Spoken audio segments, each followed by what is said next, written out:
شهرداری کابل میگوید برای زیباسازی پایتخت برنامه‌های طولانی مدت را روی دست دارند. مسئولان این ریاست در برنامه بهره‌برداری از نماد کره زمین در یکی از چهارراه‌های شهر کابل همچنان میگویند این نماد به هزینه بیش از 1 میلیون افغانی از سوی شهرداری کابل ساخته شده است. آنان همچنان می‌افزایند که کار ساخت 12 چهارراه دیگر نیز جریان دارد. صفی ناصری گزارش می‌دهد. زیباسازی پایتخت برنامه‌ای که در این اواخر شهرداری کابل روی دست گرفته. این بار شهرداری کابل از نماد کره زمین در چهارراه دهن باغ رونمایی کرد. به گفته مسئولان شهرداری، نماد کره زمین به هزینه بیش از 1 میلیون افغانی از عواید داخلی این ریاست ساخته شده است.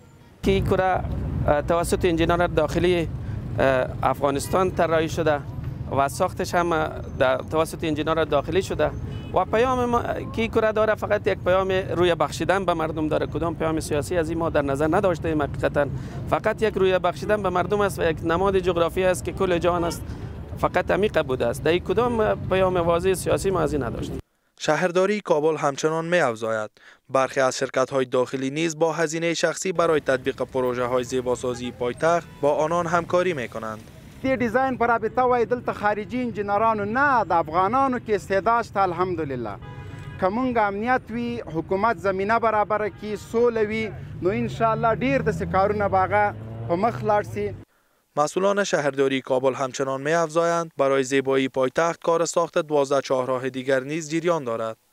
همزمان شماری از شهروندان از برنامه زیباسازی پایتخت خرسند بوده و خواهان ادامه این برنامه از سوی شهرداری اند.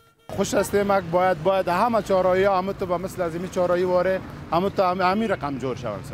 دیگه این کار نیکی است، سر روی مردم تاثیر مثبت داره. وقتی که شما در شهر میای به جای ویرانه چیزای زیبا رو میبینی، خب معلوم دار است که آدم خرسند میشه، خوش میشه، طبیعت آدم خوش میشه. با این همه شهرداری کابل از ادامه تطبیق پروژه های زیربنایی در شهر کابل خبر میدهند.